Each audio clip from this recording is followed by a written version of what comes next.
여러분 안녕하십니까? 광주 MBC 뉴스데스크 시작합니다.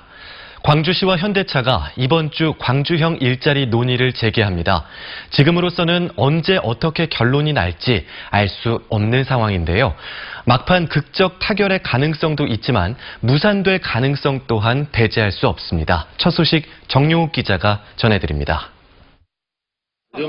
주말 사이 광주형 일자리는 이렇다 할 진척이 없었습니다.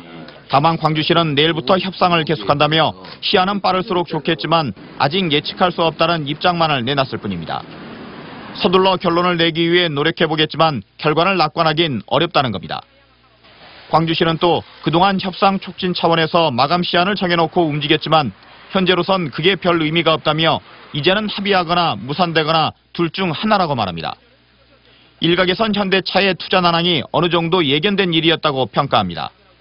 민선 6기 시절 타당성 조사와 수지 분석, 법률 검토도 없이 무리하게 협약을 추진하면서 6월 협약이 무산됐고 민선 7기 들어서도 8월 마무리, 10월 말 골든타임, 11월 15일 데드라인을 일방적으로 제시한 뒤 무리한 속도전을 펼쳤다는 지적입니다. 현대차 역시 노동계와의 상생 협의도 없이 조건이 괜찮다는 판단에 투자자 간 협약을 밀어붙였다가 상황이 악화되자 발을 빼려는 모양새입니다.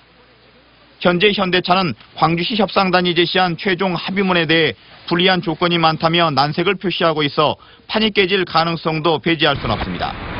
이제는 광주시의 협상력과 현대차의 통큰 결단만이 막판 극적 타결을 이끌어낼 수 있어 보입니다. MBC 뉴스 정용욱입니다. 나주 혁신도시의 활성화를 위한 사업과 개발 방안을 논의하는 자리가 마련됩니다. 나주 빛가람 혁신도시 16개 공공기관을 포함해 23개 관계기관장들은 내일 한전 KDN에서 모임을 갖고 나주 혁신도시 시즌2와 관련한 사업에 본격적으로 나설 예정입니다. 시즌2 사업에는 앞으로 5년 동안 3조 9천억 원을 들여 혁신도시 에너지 특화 사업과 인재 육성 등 40개의 사업이 추진될 예정입니다. 도심 속 공원은 시민들의 휴식 공간이죠. 하지만 각종 범죄가 일어나는 곳이기도 합니다. 그래서 CCTV를 설치하고 있는데 광주 지역 공원 10곳 중 4곳에는 CCTV가 아직도 설치돼 있지 않습니다. 남궁욱 기자가 취재했습니다. 담배를 피우는 고등학생들에게 한 남성이 다가가 말을 겁니다. 이른바 담배 훈계가 이어졌고 고등학생이 먼저 어른을 손으로 밀칩니다. 급기야 주먹 다짐으로까지 이어진 이 사건은 지난 4일 광주 서구의 한 공원에서 일어났습니다. 그나마 CCTV가 있었기에 전후 사정을 알 수 있었습니다. 하지만 모든 공원에 CCTV가 설치되어 있는 것은 아닙니다. 광주시 전체 공원 10곳 중 4곳은 아직 CCTV가 설치되어 있지 않습니다. 또 CCTV가 설치되어 있다 하더라도 카메라에 잡히지 않는 사각지대가 존재해 결정적인 장면을 포착해내기 어려운 경우가 있습니다. 실제로 지난달에는 어린이 놀이터에서 다른 학부모가 초등학생을 때렸다는 신고가 경찰에 접수됐습니다.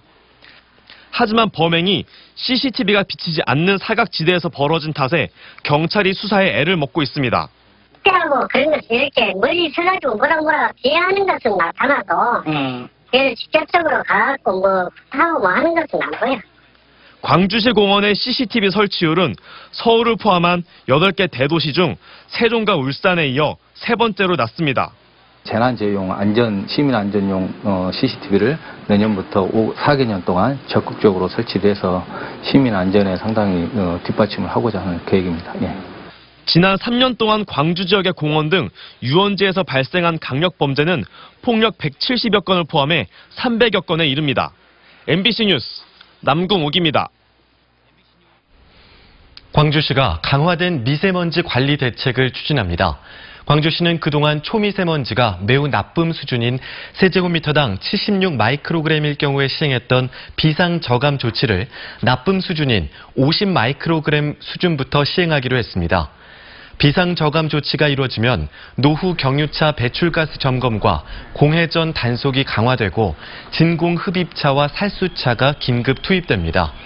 또 어린이집과 노인 요양시설 등의 미세먼지 상황을 알리고 야외 활동 자제 등을 홍보하며 공사장의 조업 단축과 시간 조정을 권고할 예정입니다.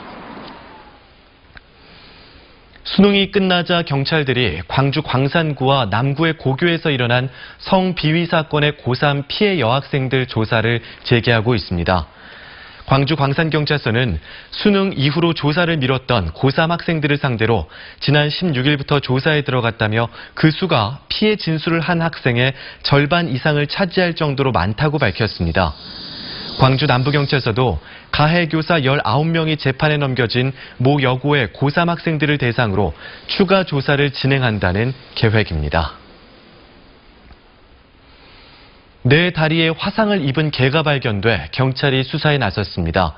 광주 남부경찰서는 지난 15일 오후 2시쯤 광주 남구 사동의 한 건물 안에 네 다리에 심한 화상을 입은 개를 행인이 발견하고 신고해 누가 학대했는지를 수사하고 있습니다. 경찰은 개 주인 85살 A씨가 닷새 전 다리에 심한 화상을 입고 돌아와 치료를 해주고 있었다는 말을 토대로 CCTV를 통해 가해자를 찾고 있습니다. 광주의 한 자치단체장이 취업을 대가로 후원금을 받았다는 고소장이 접수돼 경찰이 수사에 나섰습니다. 광주지방경찰청은 광주의 한 구청장이 지난 지방선거 과정에서 취업 알선비 성격의 정치자금 1,000만 원을 받아 챙겼다는 고소장이 지난 목요일에 접수됐다고 밝혔습니다. 해당 구청장은 후원금은 공식 계좌를 통해 받았으며 당선된 이후 후원자가 찾아와 아들의 취업을 부탁했지만 거절했다며 혐의를 부인했습니다. 오늘 광주 전남 지역은 대체로 흐린 가운데 쌀쌀했습니다. 오늘 광주의 낮 최고 기온은 10.5도로 어제보다 4도 정도 낮았고 전남은 10도에서 13도의 분포를 보여 평년과 비슷했습니다. 내일 아침 최저 기온은 광주가 4도, 전남은 1도에서 8도 분포로 오늘과 비슷하겠고 일교차는 10도 안팎으로 예상됩니다. 기상청은 당분간 내륙 지방을 중심으로 아침 기온이 낮아져 일교차가 클 것으로 보인다며 건강관리에 유의할 것을 당부했습니다. 전남도교육청이 도내 모든 학교에 공기정화장치를 설치하기로 하고 오는 21일과 22일 순천과 목포에서 제품 설명회를 엽니다. 도교육청은 도내 1000여 개 학교에 공기정화장치를 설치할 사업비를 교부하고 물품 선정과 구매는 학교장에 맡긴 만큼 가격 경쟁으로 인한 저가 제품 납품 우려 등을 줄이기 위한 조치라고 설명했습니다. 광주 광산경찰서가 친척에게 흉기를 휘두른 혐의로 41살 이모 씨를 붙잡아 조사하고 있습니다.